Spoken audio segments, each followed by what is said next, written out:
इस दवा का निर्माण होता है। इसका शरीर पर कोई भी साइड इफेक्ट, कोई भी नुकसान या दुष्प्रभाव नहीं होता।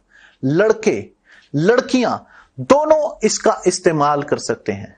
यह दवा हम सीधे डाक या कोरियर द्वारा आपको भेजते हैं ताकि डिस्ट्रीब्यूटर, होलसेलर और रिटेलर का कमीशन बचे और आपको दवा सस्ते में मिल सके। सिर्फ 699 रुपए की पूरे 1 महीने की दवा होती है। इसके अलावा कोई एक्स्ट्रा चार्ज नहीं लिया जाता और आप इसे घर बैठे 01145454545 पर फोन करके दवा मंगवा सकते हैं। हर घर पाइप से पहुंचाएंगे सस्ती गैस, ये है मोदी की गारंटी।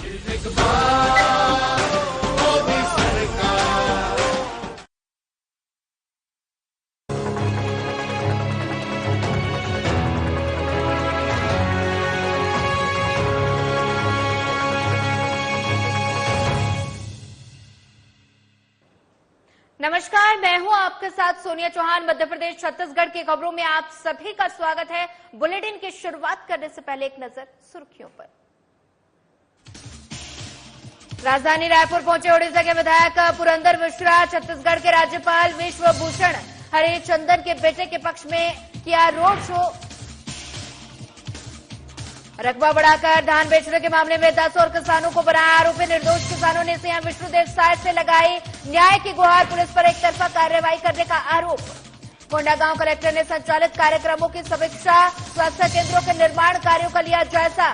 लापरवाही बरतने वालों को ब्लैकलिस्टेड करने के दिए निर्देश। कोंडागांव में अखिल भारतीय पूर्व सैनिक सेवा परिषद ने शुरू किया अभियान। स्वच्छता को लेकर लोगों को किया गया जागरूक। झाबुआ में हैंडबॉल और ग्रीष्मकालीन प्रशिक्षण शिविर आयोजित। 60 से अधिक खिलाड़ी ले रहे प्रशिक्षण। 7 वर्षों से आयोजित किया जा रहा शिविर। चलिए रुक करते हैं खबरों की ओर। कबीरधाम जिले के कुकदूर के समीप बहापनी घाट में मालवाहक वाहन खाई में गिरने से हुए घटना में 19 लोगों की मौत पर पूर्व मंत्री मोहम्मद अकबर ने गहरी संवेदना व्यक्त की और साथ ही उन्होंने घायलों के शीघ्र स्वास्थ्य लाभ की कामना भी की। और साथ ही पूर्व मंत्री ने मृतकों के परिजनों और घायलों को राज्य शासन की ओर से दी गई सहायता राशि के अलावा दुर्घटना बीमा राशि भी दिलाए जाने की जरूरत बताई। साथ ही उन्होंने कहा कि बीमा राशि के जरिए भी सहायता दिलाने का प्रयास किया जाना चाहिए।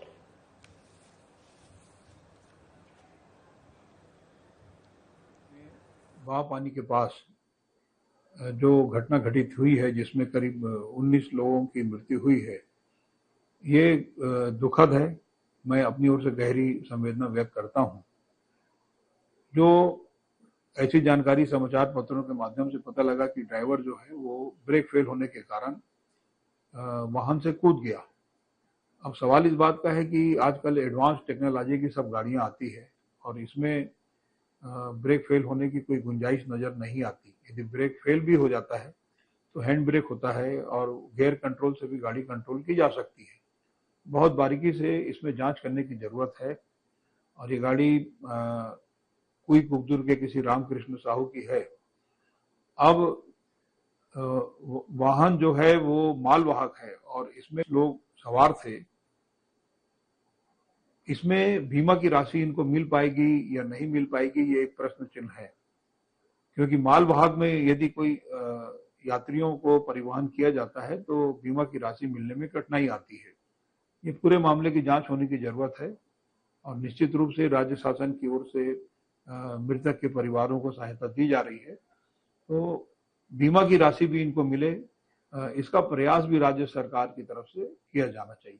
वाहन में कुल 25 लोग सवार थे और उसमें से जो घायल हुए हैं उनका इलाज चल रहा है और मैं इनके जल्दी स्वास्थ्य लाभ की कामना करता हूं।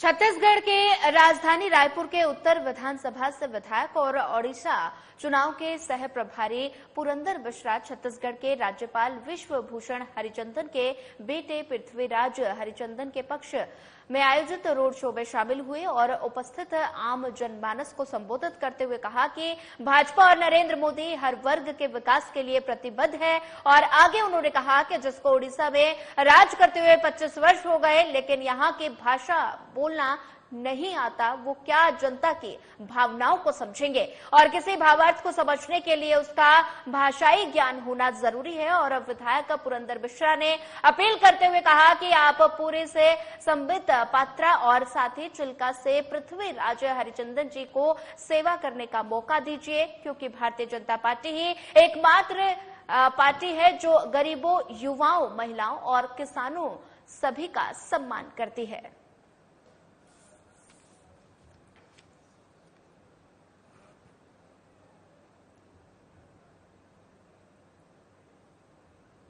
जाड़ा मुड़ा धान खरीदे केंद्र में रकबा बढ़ाकर धान बेचने के मामले की जांच में अब किसानों को भी जोड़ा जा रहा है, जिससे निर्दोष किसान परेशान है। किसान समिति प्रबंधक और 2 कंप्यूटर ऑपरेटरों के विरुद्ध एफआईआर के बाद अब किसानों तक मामला जा पहुंचा है और इसमें 10 और किसानों को पुलिस ने आरोपी बना दिया। किसानों के बैंक खाते लॉक कर दिए गए और जिससे किसान परिवार पोषण और आगामी खरीफ फसल की तैयारी के लिए बैंक से राशि नहीं निकाल पा रहे। और वहीं किसानों ने मुख्यमंत्री विष्णुदेव साय से भेंट कर न्याय की गुहार लगाई और साथ ही पुलिस प्रशासन पर नियमों का उल्लंघन करने का भी आरोप लगाते हुए एक तरफा कार्रवाई करने का भी आरोप लगाया। मेरे द्वारा अधियारेगा से बेनू प्रसाद का जमीन कमाता हूं। अधियारेगा के तहत बेनू प्रसाद द्वारा तहसीलदार से पंजीयन किसान सहमति लेकर किया हूं और उत्पादित धान को समिति में विक्रय किया हूं। कोई प्रकार का फर्जी नहीं हुआ है। अब फिर से खेती करने का समय आ चुका है। हम लोगों के खाता को बिना शासन के आदेश अनुसार ब्लॉक कर दिया गया है। माननीय मुख्यमंत्री जी से आप लोगों के माध्यम से निवेदन करता हूं कि किसानों हित में कार्य करने की आदेश करें। हमारे प्रिय मुख्यमंत्री जी से भरोसा है कि हमारे ऊपर अन्याय से मुक्ति दिलाने का कष्ट करें। रामसाई सरायपाली के रहने वाला हूं और 55 एकड़ की खेती है, जिनमें से मैं अकेला होने के कारण असमर्थ हूं। तो अघिया रेखा के रूप में निराकार प्रधान और दाशरथी प्रधान ला में अघिया रेखा दे रहे हैं और तहसीलदार साहब करा जाकर के सहमति के आवेदन भी करें। और मैं तहसीलदार साहब करा गए रहे हैं और वहां आवेदन करे के बाद आदेशित हुई से उकर बाद ही टोकन कटी से और धान बेचा गया है। ये देखो साहब, मैं तहसीलदार साहब करा के जा करके सहमति लेके सब कागजात ला पूरा करे हूँ। उकर बाद मोर खेत के ही धान लाए मन बेचिन है। ये मतलब गलत तरीका से फंसाया जात है। ये जो दुनिया भर के अफवाह होते ये गलत है। रायपुर पुलिस इन दिनों अपराधियों की धरपकड़ की कार्रवाई लगातार कर रही है और इसी कड़ी में थाना सरस्वती नगर पुलिस को सूचना मिली कि एक आरोपी अपनी पत्नी के साथ मारपीट कर फरार हो गया। मुखबिर की सूचना पर पुलिस ने टीम गठित कर आरोपी को कोटा से गिरफ्तार किया। पूछताछ में आरोपी ने मारपीट का जुर्म स्वीकार कर लिया और अपराध घटित करना स्वीकार किए जाने पर आरोपी का जुडिशियल रिमांड पर न्यायालय में पेश किया गया।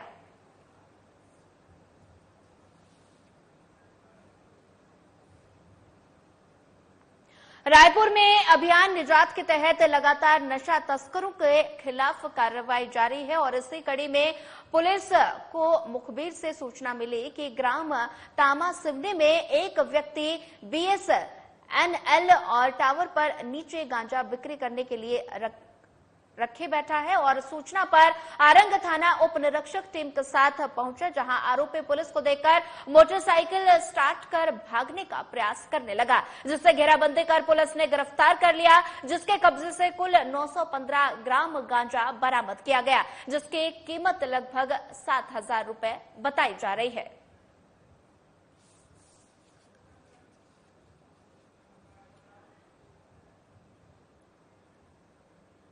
चलिए बढ़ते हैं अगली खबर की ओर। झाबुआ में जिला प्रशासन और जिला हैंडबॉल एसोसिएशन के संयुक्त तत्वाधान में स्थानीय शासकीय स्कूल में हैंडबॉल का ग्रीष्मकालीन प्रशिक्षण शिविर चलाया जा रहा है और जिसमें लगभग 60 से अधिक खिलाड़ी हैंडबॉल का प्रशिक्षण प्राप्त कर रहे हैं और ये शिविर लगभग 7 वर्षों से आयोजित हो रहा है। इसमें प्रशिक्षित खिलाड़ियों ने राष्ट्रीय स्तर पर गोल्ड मेडल भी प्राप्त किया। शिविर के मुख्य प्रशिक्षक आलोक शर्मा ने बताया कि राष्ट्रीय स्तर पर लगभग 30 खिलाड़ी हैंडबॉल प्रतियोगिता के लिए चयनित होकर झाबुआ जिले का मान बढ़ा चुके हैं। जिला हैंडबॉल एसोसिएशन के अध्यक्ष वैभव सुराना ने बताया कि जिला हैंडबॉल एसोसिएशन प्रतिभाओं का निखार कर आगे लाने का काम कर रही है, जिससे सकारात्मक परिणाम भी प्राप्त हो रहे हैं।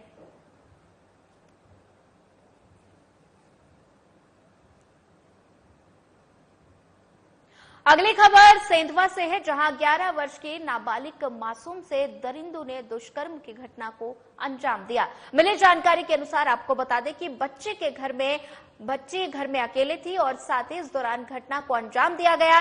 मासूम बच्चे की मां किसी होटल में काम करने गई थी। जब वे काम से घर लौटी तो घर में बच्ची नहीं थी। इसकी सूचना महिला ने पुलिस को दी। मामले की सूचना पर पुलिस ने बच्चे को ढूंढ निकाला और मेडिकल जांच में दुष्कर्म की घटना की पुष्टि की गई और साथ ही इस घटना के बाद जन समुदाय के लोगों में काफी आक्रोश देखने को मिल रहा है और जिससे देखते हुए शहर में पुलिस फोर्स तैनात कर दी गई है और वहीं एसपी और शहरवासियों से शांति बनाए रखने की अपील भी की गई। पुलिस आरोपी को गिरफ्तार पुलिस ने कर लिया है और आगे की कार्रवाई में फिलहाल पुलिस जुट गई है।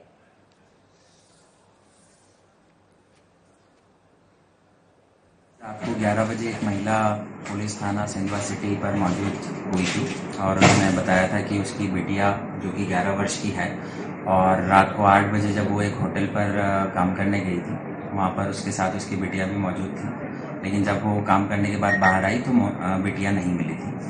लगातार 2-3 घंटे तक महिला ने अपने स्तर पर प्रयास किया। जब उसकी बिटिया नहीं मिली तो थाने पर आकर उसने रिपोर्ट किया था। रिपोर्ट मिलने पर चूंकि नाबालिग से संबंधित प्रकरण था तो थाना पुलिस ने इसको पूर्ण गंभीरता से लिया और महिला को लेकर टीम शहर में रवाना हुई, जहां पर किला परिसर में बच्ची मिली। बच्ची को प्रथम दृष्टया देखने पर ऐसा प्रतीत हो रहा था कि उसके साथ दुष्कर्म का प्रयास हुआ है, जिस पर बच्ची को कस्टडी में लेकर और उसका मेडिकल करवाया गया, जहां पर डॉक्टर्स ने इस बात की पुष्टि की कि किसी एक अज्ञात व्यक्ति के द्वारा उसके साथ कुकृत्य किया गया है, जिस पर थाना सेंधवा सिटी पर अपराध पंजीबद्ध किया गया। टीम रवाना की गई, सीनियर ऑफिसर्स इन्वॉल्व हुए। रात भर जो अज्ञात आरोपी था उसकी तलाश में टीमें रवाना रही।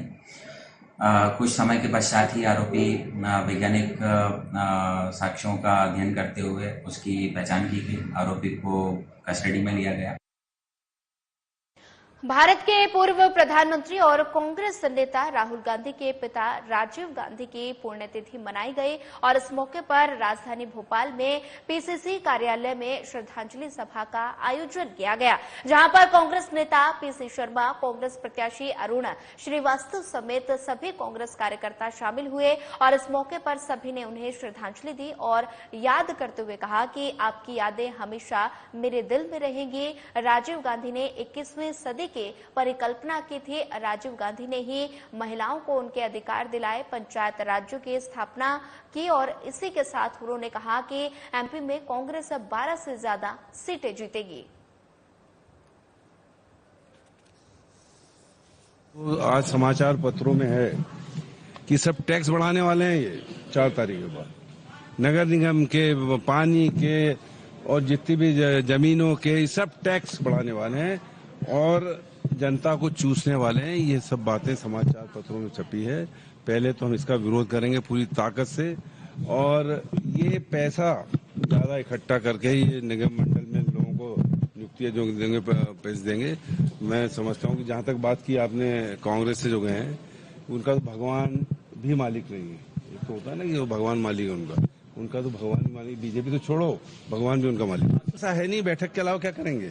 बैठक ही कर सकते हैं जिसे लगे कि कुछ कर रहे हैं। बाकी सरकार बैंकरप्ट है, कुछ पैसा है नहीं इनके पास।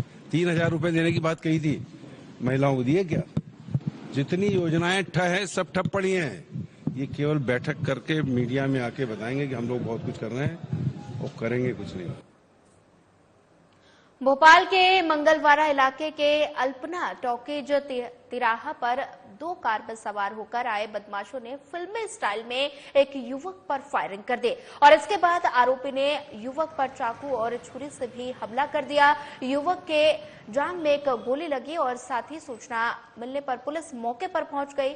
पुलिस ने मामला दर्ज कर लिया। पुलिस ने 5 युवकों को हिरासत में लिया है। हिरासत में लेने के बाद सभी बदमाशों का पुलिस ने जुलूस निकाला। पुलिस ने बताया कि गिरफ्तारी के बाद आरोपियों को घटनास्थल के तस्दीक और उनके घर के सर्चिंग करने का लेकर गए थे और साथ ही सभी बदमाशों का पुराना आपराधिक रिकॉर्ड भी है और अभी एक आरोपी की तलाश फिलहाल जारी है। और साथ ही बता दें कि पुरानी रंजिश को लेकर वारदात को अंजाम दिया गया था। घायल आमिर के खिलाफ भी पूर्व में कई अपराध दर्ज है। बताया जाता है कि आमिर दानिश स्टेशन के कुख्यात बदमाश के गैंग से जुड़ा हुआ है और पुरानी रंजिश के चलते उस पर हमला कर दिया गया और इस वारदात में शामिल 5 लोगों को पुलिस ने पकड़ लिया, जिससे फिलहाल पुलिस अभी पूछताछ कर रही है।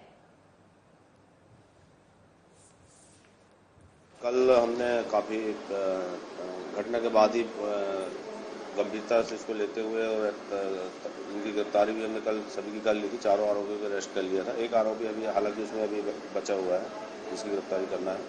आज हम आरोपियों से घटनास्थल की तस्दीक और उनके घरों की पहचान के लिए उनको लेके गए थे और उनको साथ ले जाके घटनास्थल की तस्दीक और घटना का पुनर्स्थापन की किस प्रकार से उन्होंने घटनास्थल पर घटना कारित की और उनके घरों पे ले जाके उनके कहाँ घर है उनके और उनके साथियों के घर पर है, जो आपकी हमने तस्दीक की है और आरोपियों को साथ ले जाके विवेचना के अंतर्गत का ये पार्ट है। जबलपुर गाड़ी चोरी के शिकायत को लेकर एक शिकायतकर्ता पुलिस अधीक्षक कार्यालय जबलपुर और पुलिस महानिरीक्षक कार्यालय जबलपुर रेंज पहुंचा। शिकायतकर्ता का कहना है कि मनीष सिंह ने गाड़ी चोरी करके पाटन तेंदुखेड़ा के पास दुर्घटनाग्रस्त कर दी और मनीष अपने जीजा जो कि मदन महल थाने में पदस्थ है उनकी धौंस दिखाकर गाड़ी चोरी करने के मामले से बचना चाह रहा है। और आगे शिकायतकर्ता ने अपने आवेदन में लिखित दिया है कि संजीवनी नगर थाने में सूचना देने पर कोई कार्रवाई नहीं हुई। फिलहाल पीड़ित ने पुलिस प्रशासन से मामले में न्याय की गुहार लगाई है।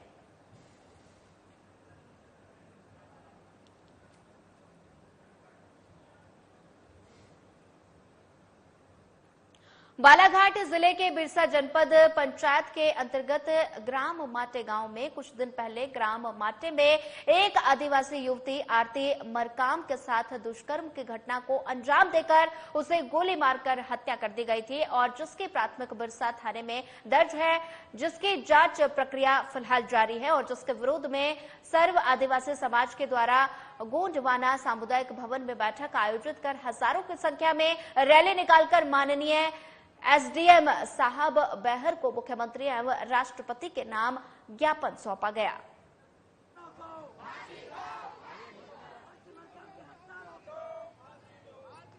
जिस प्रकार से पूरे देश में आदिवासियों के साथ में जिस प्रकार से अत्याचार और अपराध हो रहे हैं और इसी प्रकार की घटनाएं जब देश में एक सामान्य वर्ग की लड़की के साथ में होता है जिसका निर्भया कांड हुआ था, पूरा देश खड़ा हुआ था, पूरा समाज मानवीय दर्द को सह रहा था।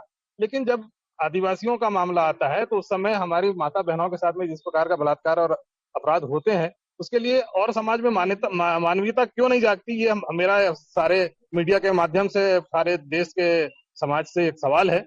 और इस प्रकार से जो जघन्य हत्या और उसके साथ में बलात्कार हुआ है आरती मरकाम के साथ में जो नाबालिग बालिका थी और उसके साथ में ये जो जन आक्रोश पैदा हुआ है, कहीं ना कहीं न्याय पर से भरोसा हम समाज का उठ चुका है। और हमने आज ज्ञापन के तौर में इसलिए अल्टीमेटम दिया है कि हर बार की तरह इस बार हम अंतिम न्याय तक पहुंचेंगे। अगर शासन न्याय नहीं देती तो हमारा पूरा समाज मिलकर शासन प्रशासन के खिलाफ भी और उस अपराधियों के समाज के खिलाफ भी अपना कदम उठाएगा और उस अपराधी के घर में खुद बुलडोजर बन के जाएंगे और उसके घर कलेक्टर कुणाल दूधावत ने मंगलवार को स्वास्थ्य विभाग द्वारा संचालित कार्यक्रमों की समीक्षा की। जिला कार्यालय के भूतल स्थित सभा कक्ष में आयोजित समीक्षा बैठक में कलेक्टर ने स्वास्थ्य केंद्रों का निर्माण तेजी से पूरा करते हुए हस्तांतरित करने के निर्देश दिए और इस दौरान उन्होंने स्वास्थ्य केंद्रों के निर्माण में लापरवाही बरतने वाले ठेकेदारों को ब्लैकलिस्टेड करने के भी निर्देश दिए और वहीं अन्य ठेकेदारों को भी नोटिस जारी करने के निर्देश दिए गए।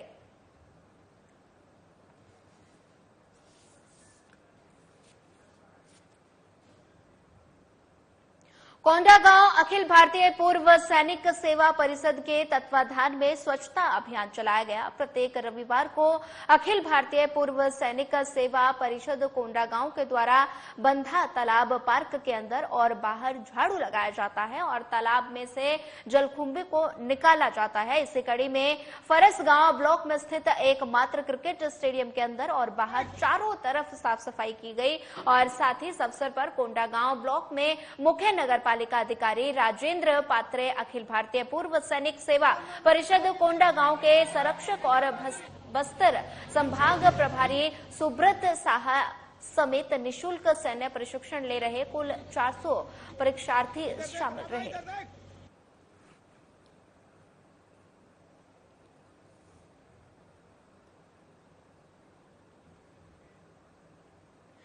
सीहोर पुलिस को अंतर्राज्यीय चोर को पकड़ने में बड़ी सफलता मिली है और ये गिरोह इतना शातिर था कि उसका एक सदस्य क्षेत्र में चोरी करने की नियत से रेकी करता था और उसकी जानकारी गिरोह के अन्य सदस्यों को देता था, जिसके बाद सभी सदस्य चोरी की घटना को अंजाम देते थे। और बता दें कि चोरी की यह घटना बीते 5 मई को घटित हुई थी और साथ ही जिसकी शिकायत मिलने पर पुलिस ने कार्रवाई करते हुए चोर गिरोह का खुलासा किया। छापेमारी के दौरान चोरों के पास से एक हाइवा डंपर और एक मारुति ब्रेजा कार और एक महिंद्रा XUV 300 कार और 5 Android mobile phone, 3 wifi dongle और स्मार्ट वाईफाई, 2 पावर बैंक समेत करीब 60 लाख का माल जब्त किया गया। क्षेत्र से एक डंपर चोरी हुआ था, जिसके तत्काल टीम को सक्रिय किया गया था। थाना प्रभारी इच्छावा नीता देरवाल एवं उनकी टीम लगातार टेक्निकल एविडेंस कैलेंस करते हुए करीब 600 किलोमीटर के ट्रैक पर फुटेज देखते हुए इन्होंने ट्रैक किया कि हरियाणा की तरफ गाड़ी था और गाड़ी को जो दूसरी गाड़ी स्पॉट कर रही थी उसका मूवमेंट हुआ, जिस पर से हरियाणा में नूह जिले अंतर्गत ये लोग गए। वहाँ पे इन्होंने गाड़ी को ट्रैक किया और जो आरोपी थे वो 5 आरोपी हरियाणा के रहने वाले हैं। एक आरोपी अलवर राजस्थान के रहने वाला है और इनको यहाँ नादान के पास से एक हरियाणा पासिंग गाड़ी के साथ रविवार को दोपहर 12 बजे धामनोद गुजरी एवं धर्मपुरी के भाजपा मंडल अध्यक्ष समेत जिला पंचायत सदस्य शैलेंद्र जायसवाल, राकेश पटेल, कमलेश मानवे, हुकुम वसूनिया, रविराज वर्मा, महेंद्र ने धामनोद थाने पर जाकर पूरे धर्मपुरी तहसील क्षेत्र में अवैध शराब की बिक्री को लेकर आवेदन दिया।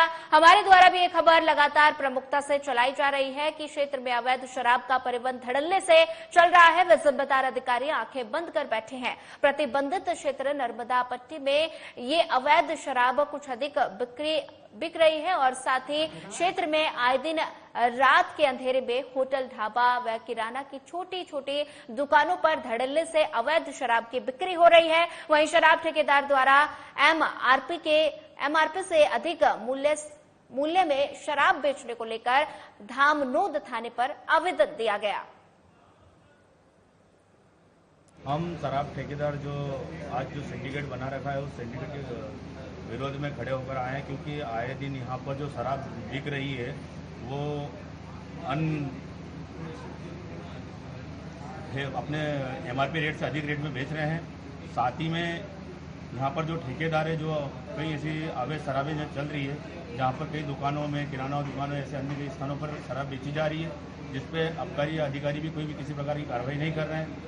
साथ में आसपास के धर्मपुरी क्षेत्र में जैसे धामनोद की धामनोद नगर की 3 दुकानें हैं, सुंदरेल है धामनोद में, फिर धर्मपुरी में है, खलघाट में है, गुजरी में है ऐसी कई दुकानों पर अवैध शराब बिक रही है, जिसमें जो MRP रेट से अधिक बेच रहे हैं। मेरा और जहाँ पर नर्मदा जी हमारे समक्ष है, जिसको लेकर वहाँ पर भी शराब बंद नहीं हो रही, जिसको लेकर मैं माननीय यहाँ पर उच्च अधिकारी है उनसे निवेदन कर रहा हूँ कि जल्द से शराब माफिया पर अंकुश लगाए। 1 अप्रैल से यहाँ पर पूरे जिले का एक सिंडिकेट बनकर शराब ठेका हुआ है, जो कि अभी अपने मनमाने तरीके से यहाँ पर शराब बेची जा रही है।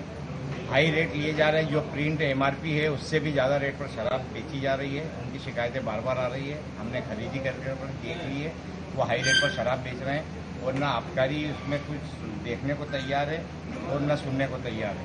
तो हमारी ये मांग है कि MRP से कम पर शराब बेची जाए, MRP रेट पर या उससे कम पर शराब बेची जाए, और जो गांव-गांव में अवैध शराब गांव-गांव में हर ढाबे पे और हर किराना दुकान पे जो अवैध शराब बेची जा रही ठेकेदार द्वारा, उस पर कंट्रोल किया जाए और वो अवैध शराब तत्काल रूप से बंद कर दें। जायसवाल है, जिला पंचायत सदस्य, उनके द्वारा दिया गया है अवैध शराब बंद करवाने के संबंध में ज्ञापन। इस संबंध में आबकारी अधिकारी से चर्चा करके सर ज्ञापन में क्या कुछ उनकी मांगे है, क्या बात कह रहे हैं? शराब ठेकेदार द्वारा गांव-गांव शराब बेची जा रही है, इस तरह का आरोप लगाया गया है। इस संबंध में उनसे चर्चा कर ज्ञापन की काफी दी जाएगी। आपका नाम? चलिए बढ़ते हैं अगली खबर की ओर। शिवपुरी पुलिस ने कलेक्ट्रेट कार्यालय के भूअर्जुन शाखा, वित्त और नजूल शाखा के ऑफिस में आग लगाने वाले 3 आरोपियों को गिरफ्तार किया, जिसमें मुख्य साजिशकर्ता कलेक्टर कार्यालय में पदस्थ कर्मचारी रूप सिंह परिहार है और जिसके द्वारा 2 लोगों को 10-10 हजार रुपए देने का वादा कर कार्यालय के पीछे खिड़की से ज्वलनशील पदार्थ डालकर आग लगवा दी गई। और वहीं कोतवाली पुलिस ने कलेक्टर कार्यालय के CCTV फुटेज के आधार पर आग लगाने वाले आरोपियों को पहचाना और मुख्य साजिशकर्ता रूप सिंह परिहार समेत राहुल परिहार और जितेंद्र पाल है, इन तीनों आरोपियों को गिरफ्तार किया गया। वहीं पुलिस ने मुख्य आरोपी रूप सिंह परिहार से पूछताछ की गई और जिसमें आग लगाने का कारण शासन के 20 लाख रुपए की राशि का गबन करना और कार्यालय में मौजूद दस्तावेजों को जलाना बताया गया। वहीं पुलिस ने राशि गबन के मामले में भी अन्य लोगों से पूछताछ कर आगे की कार्रवाई में फिलहाल जुट गई है।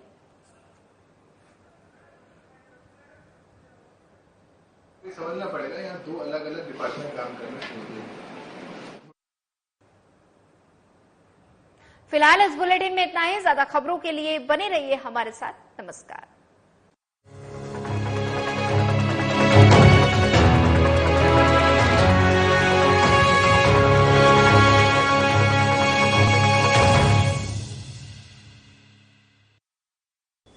क्या आप दुबले पतले कमजोर हैं?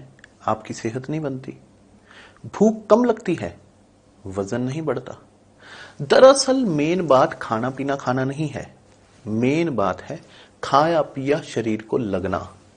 और अगर खाया पिया लगेगा ही नहीं तो आपकी सेहत बनेगी कैसे?